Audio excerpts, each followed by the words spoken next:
Hazreti İmam Azam'da oltinlarga bir ayol kirib keldi. Paranjinin ichida bir ayol kirib keldi. Yo imom, bir masala so'rayman. Ha, so'rasing. Men chiroqni yoqib, shu chiroqni ravshanida charx yigirib ip qilardim, ip. Chirog'im yo'q qoldi. Uyim qorong'i bo'lib qoldi. Hayron bo'lib ishlay olmay, charx yigira olmay o'tirdim.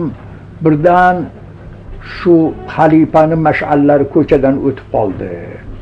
Xalifa shetdan bir joyga o'tyapti ekan, oldida mash'allar yondirilgan, ravshan bo'lgan, hammaning uyi ravshan bo'lib ketdi.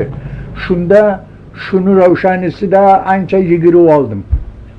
Haligi ip yigirib oldim charx bilan. Keyin buni borib jiplarga qo'shilib ketdi bu. Endi menga bu harom bo'ldimi? Nima bo'ldi bu? Endi bu ipni sotsam puli menga harom bo'ladimi endi? Shu uni mash'alini yog'ini qaytdan zolimlik bilan olganmi, qaytdan tortib olganmi? Men uni bilmasdan shunday qildim. Bunga fatvo bering endi degandan keyin Hazrati Imom Azam yig'lab aytdilar: "Ey sinim, sen qaysi xonadonsandan bu xilda taqvo masalani so'raysan mendan?" Aytdi, Bishir Hofiyni apa so'raman. Bishir Hofiy valiyulloh edi. U nimani dedi, xalifani zindonida yotibdi dedi, shunga ovqat olib boraman. Shu ipni sotib ovqat olib borardim. Yo'q, senga joiz emas.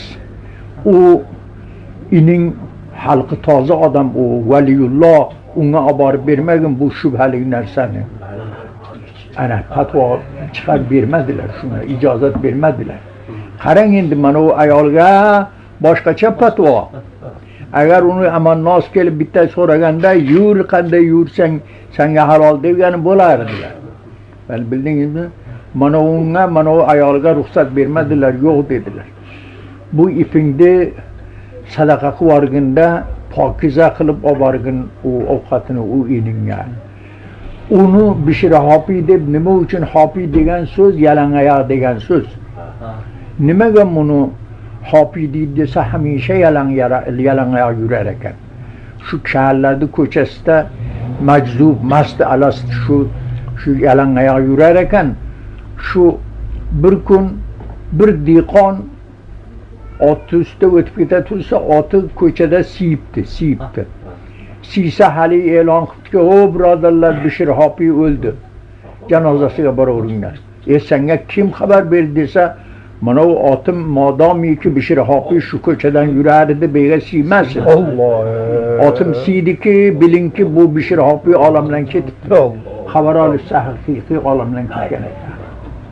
Qarang, shuni oyog'iga najosat tegmasin deb hayvonlarni baylab qo'ygan Parvardigor siyma shaharning ko'chasiga. Siyma. Shuni oyog'iga tegmasin nopoklik deb shu hayvonlar siymas ekan. Buni dehqonlar ham bilar ekan buni. Biroq siyvorsa aytibdiki, "O Bishir Hofiy o'libdi" debdi. Senga kim xabar berdi? Mana bu ot xabar berdi deb. Ot. Ana qarangda. Mana bu Xudoning muqarrab bandalarini hayvonlarga ham Xudo amr qilar ekan, rioya qilishga, hurmat qilishga buyurar ekanda. Ko'chada qarang, shaharning ko'chasida siyib chiqmas ekanda hayvonlar. Hozirda u kishini nimaga zindonga solingan edi? Zindonga xalifa nima sababdan? Parishon gaplar og'zlaridan chiqavergandan keyin bularda endi Mansurda Anal haqqiga o'xshagan shu og'zidan mastlik, alaslik bilan har xil gaplar chiqaverganda. Bildingizmi? Ana shuni orqasida bu shariat ko'tarmaydigan og'zidan gaplar chiqavergandan olib borib qamab qo'yganda buni. Ana shu sababdan qamagan. Mansurni ham shuning uchun o'ltirganda. Men Parvardigor, men Xudoman deyurgan ko'chada. Sufyoni Savriyni nimaga Sufyoni Savriy deyiladi? Savriyni Suriyni. Bani Savr qabilasidan. Qabilalarini qabilalarini laqabi shunaqa. O'zlari valiyullohlardan Valiyulloh ham muhaddis, ham olim, ham valiyulloh mana shunday zot edilar. Imom Azamga ham asr edilar. Ham asr o'tganlar.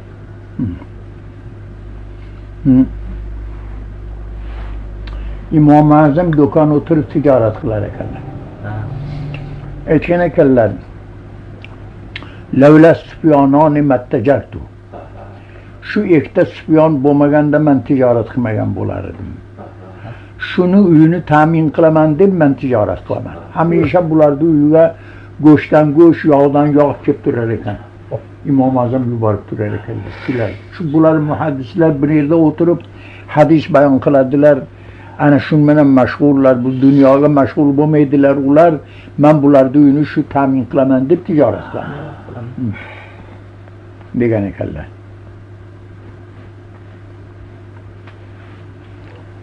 Bu endi bu zotlar bir ajoyibda. Mana endi mana shularni shu zotlarni uylarini ta'minotini qilaman deb bundan boshqa yerlarga ham yuborib beradigan joylari ko'p ekan, juda. Olimlar, boshqa nimalar, mana shularni hammasini uyiga yuborib turar ekanlar. Hazrat Imom Azam ortiqcha nimani hammasini o'shalarga berar ekanlar. Ana shuning uchun tijorat qilib o'tiraman der ekanlar.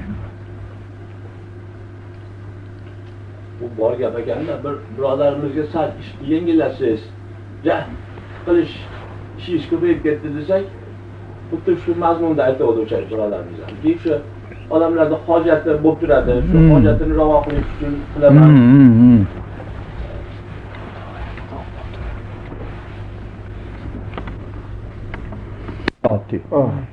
Amallar e'tiborga kiradi, savob unga yoziladi niyat bilan. Niyati mana shunday bo'lib, odamlarda hojati uchun men mana shu davlat dunyoga mashg'ul bo'laman. Bo'lmasa menga o'zimga bo'ladigan bo'lsa ozgina narsa yetadi-ku menga-ku. Shu xalqni hojatini chiqaraman deb o'tiribman. Mana u Imom Azamning gaplariga o'xshagan.